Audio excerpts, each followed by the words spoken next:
Hello students, आज हम करने वाले हैं एनसीईआरटी की बुक के फर्स्ट एंड सेकंड पेज पे गिवन जो 3 एक्टिविटीज है, that means the burning of magnesium, reaction of zinc metal plus acid and second is the lead nitrate plus potassium iodide. इन इक्वेशंस के हमें फॉर्मूलाज लिखने हैं और इनमें क्या चेंजेस होते हैं वो हमें स्टडी करना है, क्योंकि यहाँ से बहुत सारे क्वेश्चंस बनते हैं।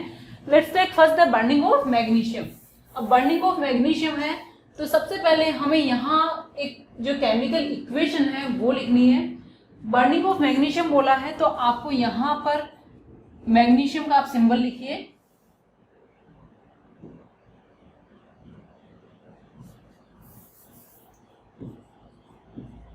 ये हमने मैग्नीशियम का सिंबल लिख दिया है Mg। क्लियर। अब बर्निंग के 2 केसेस हो सकते हैं बच्चों।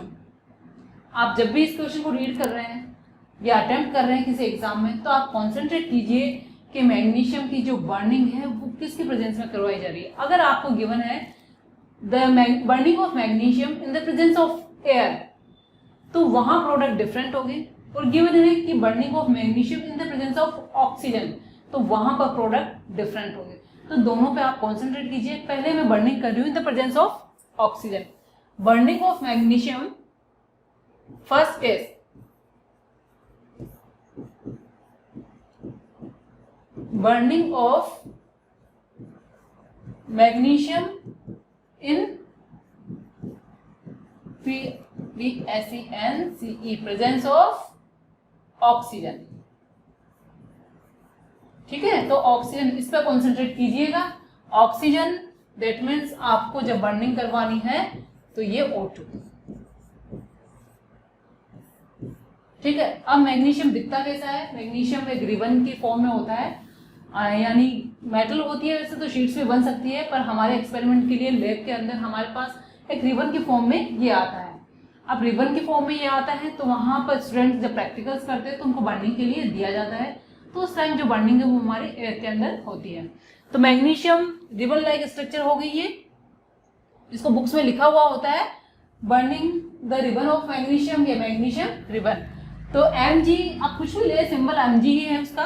ये ऑक्सीजन, ये अब आप स्टेट्स मेंशन कर सकते हैं। ऑक्सीजन गैस यहाँ पर ये सॉलिड स्टेट में। अब जब प्रोडक्ट बनेगा तो after burning of any element oxide is form in the presence of oxygen. Oxygen की प्रेजेंस में है तो ऑक्साइड ही बनाना है, और मेटल ऑक्साइड मैंने इतने बनाने आपको बता दिए हैं, तो आप बना सकते हैं MgO। ठीक है, ये हो गया मैग्नीशियम ऑक्साइड।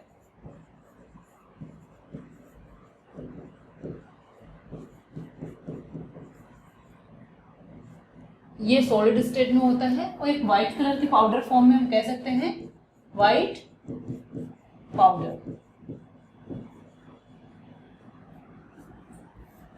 जब मैग्नीशियम बर्न होता है तो व्हाइट डेजलिंग लाइट के साथ बर्न होता है, white dazzling light burn with.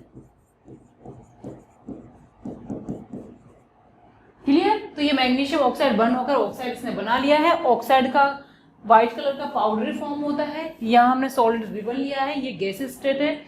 यहाँ पर डेजलिंग लाइट के साथ बर्न होता है। अब इसका नेचर देखिए, ये जो मैग्नीशियम ऑक्साइड है इसका आपको नेचर पूछा जाए तो मैग्नीशियम ऑक्साइड किसी का भी नेचर का मीनिंग है एसिडिक नेचर या बेसिक नेचर। इसको टेस्ट करने के लिए हम लिटमस पेपर टेस्ट करते हैं, और लिटमस पेपर या तो लैब में होता है जब प्रैक्टिकल कर रहे होते हैं, या फिर केमिकल शॉप पे मिल जाता है। अब ड्राई स्टेट में मेटल जो लिटमस पेपर है अगर पेपर के फॉर्म में लिया है तो कोई टेस्ट शो नहीं करेगा, और अगर ड्रॉप्स एंड लिक्विड फॉर्म में है तो टेस्ट शो कर देगा। जनरली हमारे पास स्ट्रिप्स अवेलेबल होती है स्टूडेंट्स के पास, तो अगर वो ड्राई फॉर्म में है तो कहीं कोई रिएक्शन नहीं होगी। आप इस पाउडर के अंदर लिटमस पेपर की स्ट्रिप्स है वो डिप करते रहिए, कुछ नहीं होने वाला है। तो हमें अगर टेस्ट शो करना है तो हमें इसको वाटर में डिसोल्व करना है।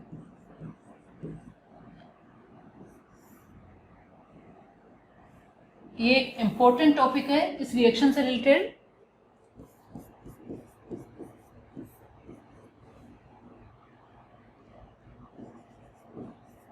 MgO प्लस H2 ये वाटर में डिसोल्व करेंगे तो ये बनाएगा MgOH के होल ट्वाइस। यहाँ कोई हाइड्रोजन गैस रिलीज नहीं होगी।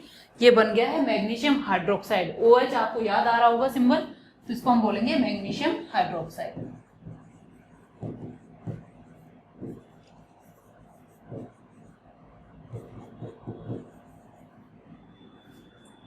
और ये होगी इसका जो नेचर। अब इसमें लिटमस पेपर हम टेस्ट करते हैं, तो इसका नेचर जो निकल के आता है वो बेसिक होता है, और ये रेड लिटमस को कन्वर्ट करता है ब्लू में। क्लियर? तो मैग्नीशियम हाइड्रोक्साइड या ऑक्साइड, हम नेचर तो ऑक्साइड का ही आइडेंटिफाई कर रहे हैं, तो किस तरह से हमें करना है, इसको वाटर में डिसोल्व करके लिटमस पेपर डिप करना है, तो उसका जो चेंज है कलर रेड टू ब्लू होगा। दैट मीन्स ये बेसिक नेचर का हो गया। तो अब आपका मैग्नीशियम ऑक्साइड से रिलेटेड जो क्वेश्चन है, जब एयर में बर्न करवा रहे हैं, एक हो गया क्या बनाएगा, मैग्नीशियम ऑक्साइड पाउडरी फॉर्म में होता है, उसका नेचर क्या होता है, बेसिक नेचर का होता है। अब इस पे जो क्वेश्चन, नेक्स्ट क्वेश्चन जो बनने वाला है वो ये होता है कि मैग्नीशियम रिबन को बर्निंग से पहले अच्छे से रब क्यों किया जाता है। क्लियर? तो बर्निंग से पहले इसलिए रब किया जाता है क्योंकि मैग्नीशियम मेटल रिएक्टिव मेटल है, और जहां ये रखा हुआ है, ये एनवायरनमेंट में रखे रखे इसके ऊपर ऑक्सीजन के रिएक्शन होकर ये मैग्नीशियम के ऑक्साइड की लेयर बना चुका होता है अपने ऊपर। जब ऑलरेडी उसने ऑक्साइड की लेयर बना ली, तो वो दोबारा ऑक्साइड की लेयर कैसे बना सकता है। तो उस बर्निंग को देखने के लिए हमें क्या करना है, पहले जो ऑलरेडी ऑक्साइड की जो लेयर बनी हुई है बच्चों, उसको हमें रिमूव करना है, और वो सैंड पेपर से उसको हम रब करके रिमूव करते हैं, तभी आपका जो मैग्नीशियम रिबन है वो प्रॉपर्ली बर्न होगा। अदरवाइज स्टूडेंट्स को प्रॉब्लम होती है, लैब में उनको रिबन दे दिया जाता है प्रैक्टिकल के लिए, और वो उसको बर्न करना स्टार्ट करते हैं, बट वो बर्न नहीं होता, बहुत डिफिकल्टी होती है, इसलिए उसको रब करना जरूरी है।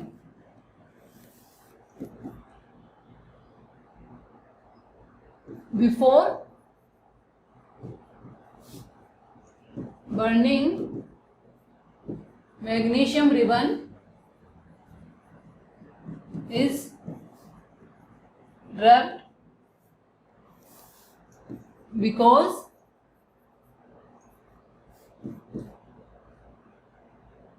there is a layer of magnesium oxide on the surface of magnesium due to reaction with air. Clear? So it is cleaned before burning.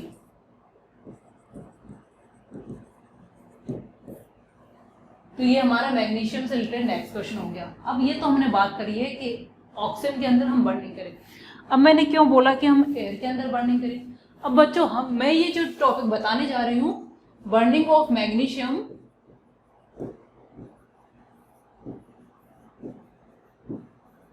In air,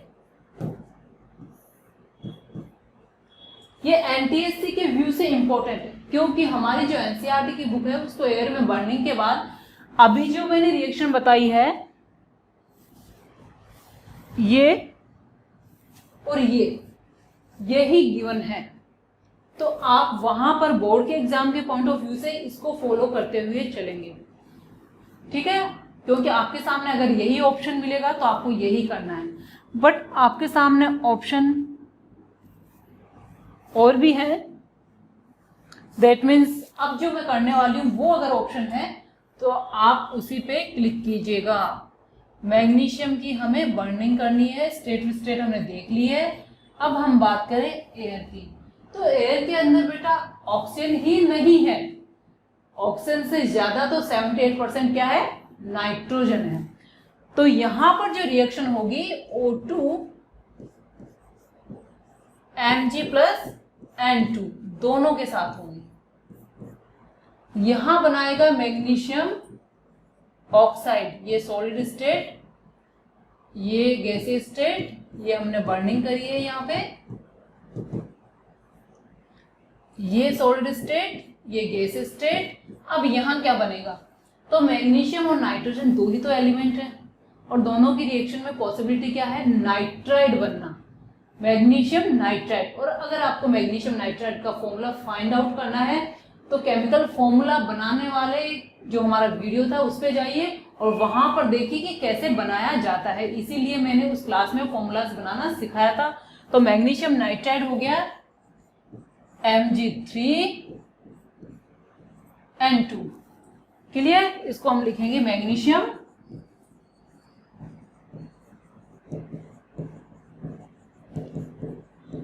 nitride. दोनों कंपाउंड बन गए हैं, यह भी सॉलिड स्टेट में ही होता है।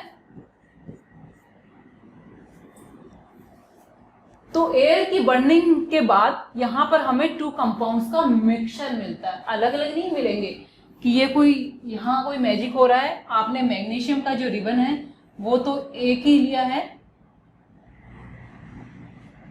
और इसको आप बर्न करवा रहे हैं,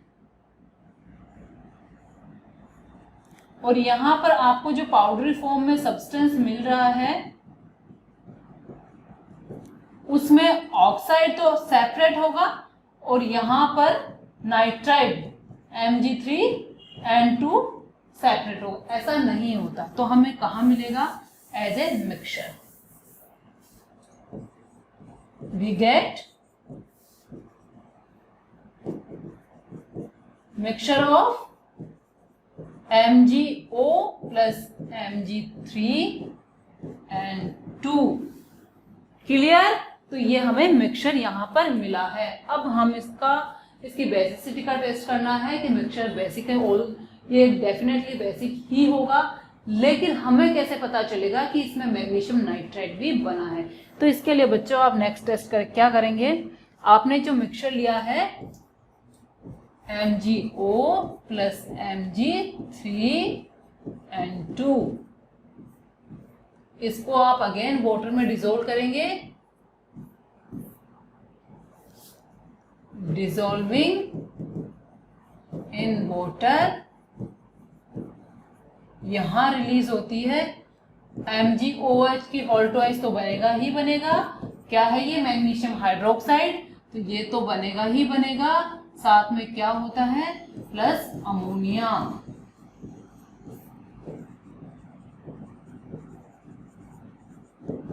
इसकी स्मेल आना स्टार्ट हो जाती है। तो ये हो गया आपका एयर में बर्निंग। तो यहाँ पर दोनों कंपाउंड बनते हैं, क्या बना, MgO प्लस Mg3N2, और जब हम डिसोल्व करते हैं इसको वाटर के अंदर तो अमोनिया गैस का फॉर्मेशन होता है।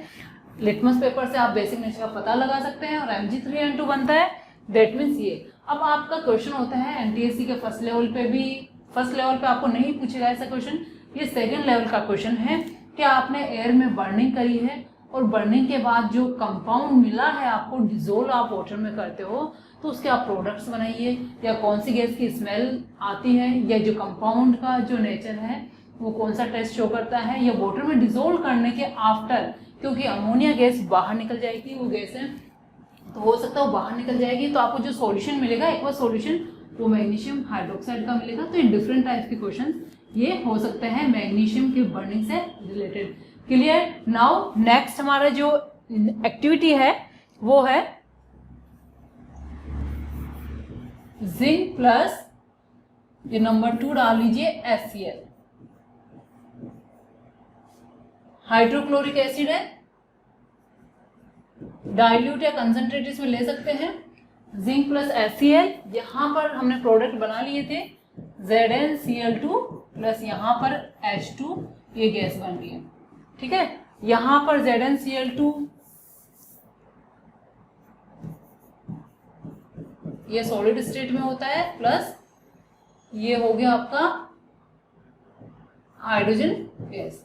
अब यहां पर इस रिएक्शन से रिलेटेड क्या है कि जब हम मेटल की, किसी भी मेटल की जनरली जब एसिड से रिएक्शन करवाते हैं, जो रिएक्टिव मेटल्स हैं और सारे मेटल्स रिएक्शन एसिड से कर ही लेते हैं, तो वो हाइड्रोजन गैस का फॉर्मेशन करते हैं। कुछ एक्सेप्शंस भी हैं, we will discuss later in the metal non metal chapter. तो यहाँ पर मेटल की रिएक्शन जब एसिड से करवाई जाती है तो H2 गैस रिलीज होती है। तो फर्स्ट क्वेश्चन होता है which gas released after reaction between the zinc and HCl। तो यहाँ पर कौन सी गैस रिलीज होती है, that is H2 gas. H2 gas के आगे या तो G लिखा हुआ होगा, ध्यान रखिए बच्चों, या फिर अप एरो। तो अप एरो भी एक सिंबल होता है गैस का, यानी वो निकलकर बाहर जा रही है, तो इसका मतलब है कि गैस इस फॉर्म में है। फर्स्ट क्वेश्चन तो ये हो गया। और ये जो हाइड्रोजन गैस है, ये जब इसकी बर्निंग करवाई जाती है इंस्टेंट एक्टिविटी के अंदर, तो ये पॉप साउंड के साथ बर्न होती है। तो यहाँ पर लिख सकते हैं H2 gas burns with pop sound. Clear? तो which gas release, H2 gas. कैसे आइडेंटिफाई करेंगे, ये हाईली इन्फ्लेमेबल है, बर्निंग गैस है, तो ये पॉप साउंड के साथ बर्न होती है। क्लियर? यहां पर अब हम देखेंगे नेक्स्ट एक्टिविटी। बच्चों ये जो मैंने क्वेश्चन किया है एसिड का, इससे रिलेटेड बहुत सारे क्वेश्चंस होते हैं। क्वेश्चन का मैं टाइप बता देती हूँ, आंसर मैं नहीं दूंगी यहाँ पे। कि जनरली हम जब लैब में हाइड्रोजन गैस का प्रोडक्शन करते हैं तो यहाँ पर जिंक मेटल ही यूज करते हैं। जिंक के साथ HCl या सल्फ्यूरिक एसिड यूज किया जाता है, कोई अदर मेटल नहीं किया जाता है। तो इसको हम मेटल नॉन मेटल में डिस्कस करेंगे, तब तक आप फाइंड आउट कीजिए कि आपको इसका आंसर मिलता है या नहीं मिलता। चलिए चलते हैं हमारी नेक्स्ट एक्टिविटी पे। द रिएक्शन, अभी मैं जो रिएक्शन है वो वर्ड डिस्क्रिप्शन दे रही हूं। The reaction between lead nitrate and potassium iodide।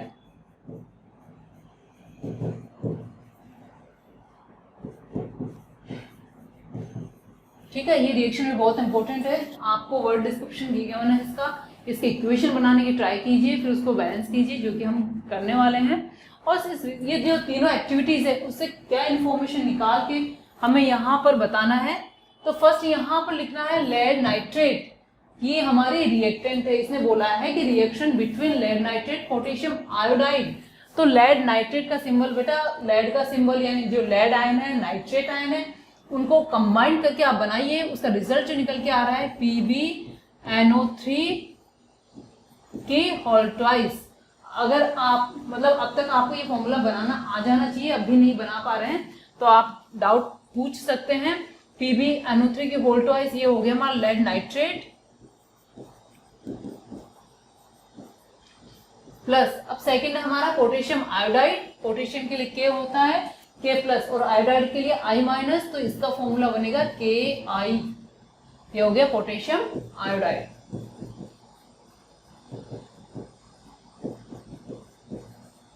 ठीक है।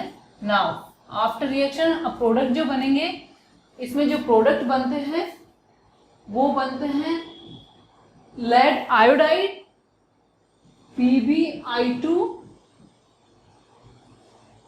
इसको हम लिख सकते हैं लेड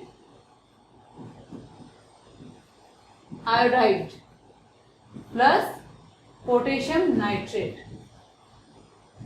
यानी हमने एक्सचेंज कर लिए इनके पार्टनर्स, जो कि हम डबल डिस्प्लेसमेंट में देखने वाले हैं। पोटेशियम नाइट्रेट, सॉरी मैंने फॉर्मूला नहीं लिखा है यहाँ पर, KNO3।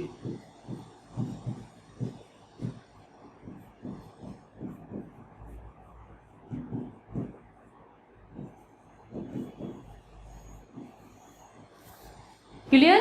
तो ये हो गई हमारी रिएक्शन को मैंने इक्वेशन फॉर्म में लिख दिया है। उस एक्टिविटी ये शो कर रही है आपके, अगर आपने उस एक्टिविटी को क्लियरली रीड किया है। बच्चों एक बात और, आप एनसीईआरटी की बुक को बहुत अच्छे से लाइन टू लाइन रीड जरूर करें, क्योंकि आपके जो क्वेश्चंस हैं वह एनसीईआरटी के जो फर्स्ट स्टेज एनटीएसी का वो बुक से ही होते हैं, बाहर से क्वेश्चंस नहीं होते हैं। तो आप एनसीईआरटी को बहुत ही अच्छे से प्रॉपरली रीड करें। तो यहाँ अगर आपने उसको रीड आउट किया है तो वो कुछ बोल रहा है उस रिएक्शन में, वो बोल रहा है कि इस रिएक्शन के अंदर, इस रिएक्शन में कलर चेंज होता है। तो यहाँ पर अगर हम इन दोनों सॉल्यूशंस की बात करें या दोनों कंपाउंड की बात करें तो इनका कोई कलर नहीं होता, ये कलरलेस होते हैं, ये सॉलिड क्रिस्टल होते हैं। तो इनको वाटर में डिसोल्व करके, मैंने अभी स्टेट मेंशन नहीं करी है बच्चों, यहाँ पर ये भी सॉलिड होता है, ये भी सॉलिड होता है, और किन्हीं भी दो सॉलिड्स की रिएक्शन नहीं होती है। तो रिएक्शन करवाने के लिए क्या है, इसको भी वाटर में डिसोल्व किया, इसको भी वाटर में डिसोल्व किया, क्योंकि लिक्विड स्टेट में रिएक्शन अच्छे से होगी। तो जब वाटर में डिसोल्व किया तो हम लिक्विड, यहाँ पर जो स्टेट इंडिकेट करते हैं एक्वस स्टेट, ये हो गया एक्वस स्टेट। तो 2 टेस्ट ट्यूब हमें लेनी है।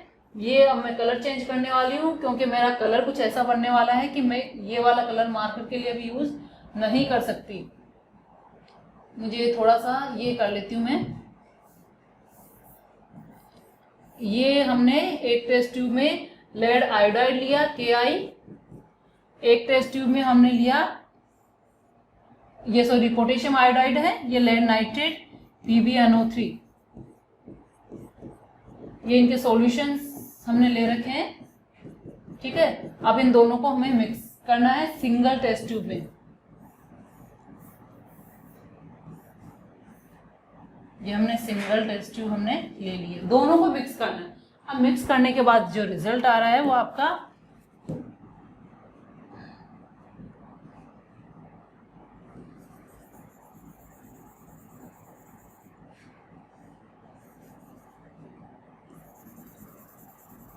टेस्ट ट्यूब का कलर कुछ इस तरह से मिलने वाला है आपको।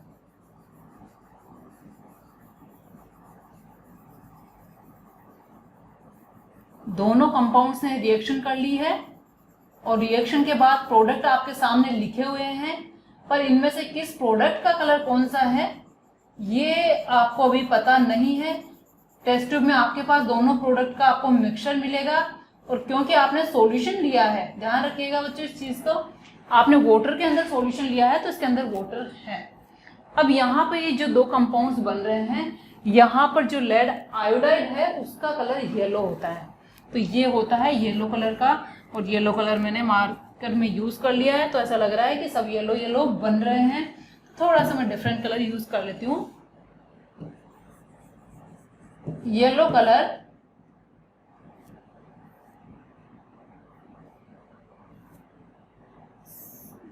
येलो कलर ऑफ PbI2, ये इसके अंदर क्लियर। और KNO3 का कोई कलर नहीं होता है, वो इसके अंदर कलरलेस फॉर्म में है, तो उसका कलर लेड आयोडाइड की येलो कलर के कारण हमें दिखाई नहीं दे रहा। दैट मीन्स ये एक्वस स्टेट में होता है, ये एक्वस स्टेट, ये डिसोल्व कंडीशन में। अब बात करें PbI2 की, तो PbI2 बेटा डिसोल्व कंडीशन में नहीं है, वो सॉलिड स्टेट में चला गया है, तो उसके सॉलिड येलो कलर के पार्टिकल्स बन गए। और एक तरह का सस्पेंशन जब आप 9th में पढ़कर आते हैं, वो सस्पेंशन ये बन गया है इसमें। अगर फिल्टर पेपर से आप फिल्टर करते हैं तो आपको फिल्ट्रेट की फॉर्म में, यानी जो आपका फिल्टर होके लिक्विड बनेगा उसमें होगा आपका KNO3, और आपका फिल्टर पेपर के ऊपर जो मिलेगा वो मिलेगा आपको लेड आयोडाइड। तो ऐसा सब्सटेंस जो सॉलिड फॉर्म में बनता है, सोल्यूबल नहीं होता सॉल्यूशन में, और बॉटम के अंदर डिपॉजिट होता है या सस्पेंशन के फॉर्म में चलता है, उसको हम बोलते हैं PPT। तो ये है PPT, और PPT की फुल फॉर्म है प्रेसिपिटेट। तो अभी मैं शॉर्ट में लिख रही हूँ क्योंकि मैं आगे आने वाली प्रेसिपिटेट टाइप ऑफ रिएक्शन में इसको पढ़ाऊंगी। PPT of PbI2।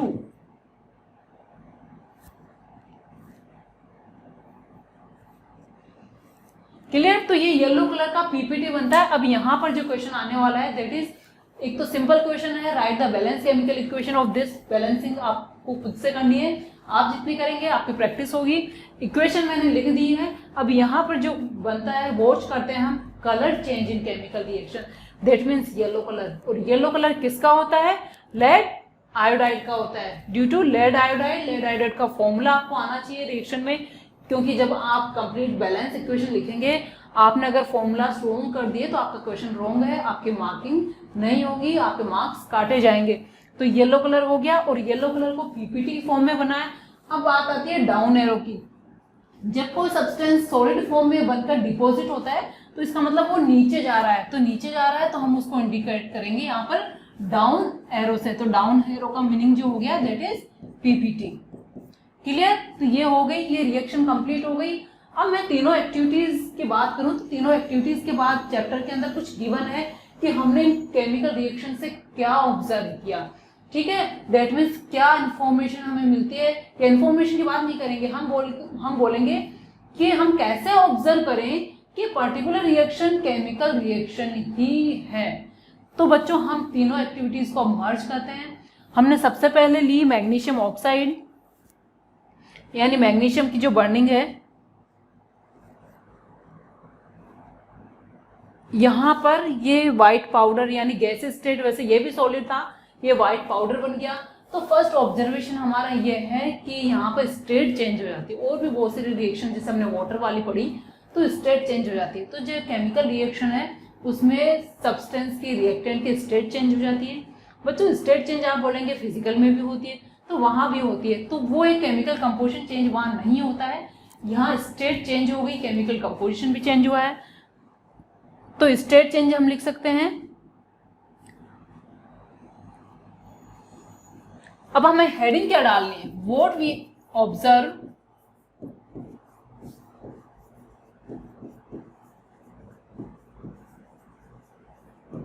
During a chemical reaction.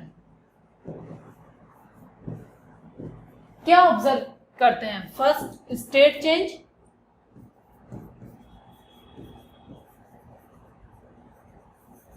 ठीक है। स्टेट चेंज में आप कोई भी एग्जांपल डाल सकते हैं।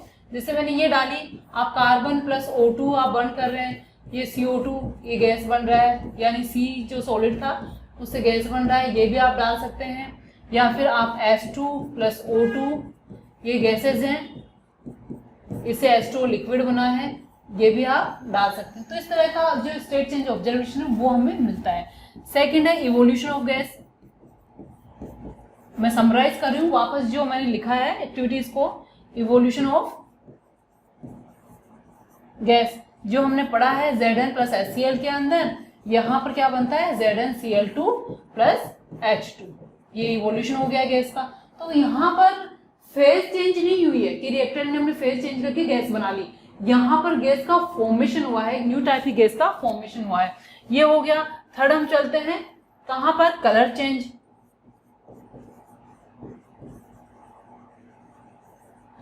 अभी हमने रिएक्शन कहाँ करी, PbNO3 whole twice plus Ki equal to PbI2 yellow colour plus KNO3, ठीक है। तो ये मेजर चेंजेस हो गए। इसके अलावा एनर्जी चेंजेस, जैसे ये हो गई, ये एक्सोथर्मिक रिएक्शन है, ये रिएक्शन भी हीट रिलीज करती है। आप एक्टिविटी को प्रॉपरली स्टडी कीजिएगा, रीड आउट कीजिएगा। वो बोलता है कि हम जिंक मेटल के अंदर, सॉरी एक बीकर के अंदर,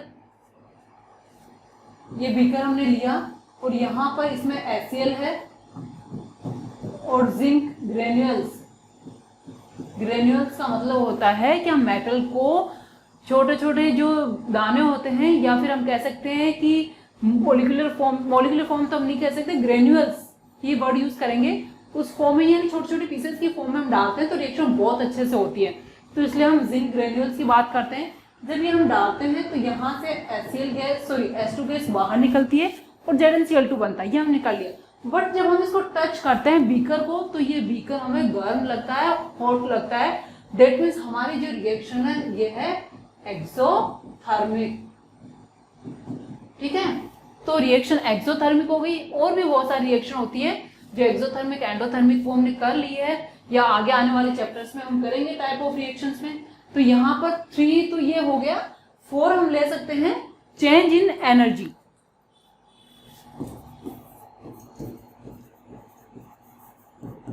चेंज इन एनर्जी, एक्सोथर्मिक और एंडोथर्मिक, ठीक है। अब ये 4 पॉइंट्स हो गए बच्चों कि क्या हम केमिकल रिएक्शन में क्या ऑब्जर्व करते हैं। इनको हमें इतना ही पढ़ना है, कोई डिटेल में नहीं पढ़ना है कि हमने हाँ ये ऑब्जर्व होते हैं तो हम गैस कर सकते हैं कि केमिकल रिएक्शन जो पर्टिकुलर चेंज है, ये रिएक्शन है वो केमिकल रिएक्शन है। लेकिन इन्हीं रिएक्शंस को हमें आगे डिटेल में पढ़ना है कि बहुत सारी रिएक्शंस होती है जहाँ गैस का इवोल्यूशन होता है, कलर चेंज होता है, स्टेट चेंज होता है, एनर्जी चेंजेस होती है। तो ये था हमारा बर्निंग 3 एक्टिविटीज हम कह सकते हैं and what we observe in chemical reaction. बच्चों नेक्स्ट वीडियो में हम देखेंगे डिफरेंट टाइप ऑफ रिएक्शन जो हमारे चैप्टर का मेजर पोर्शन है। तो नेक्स्ट वीडियो को वॉच करना ना भूलें। Till then bye bye.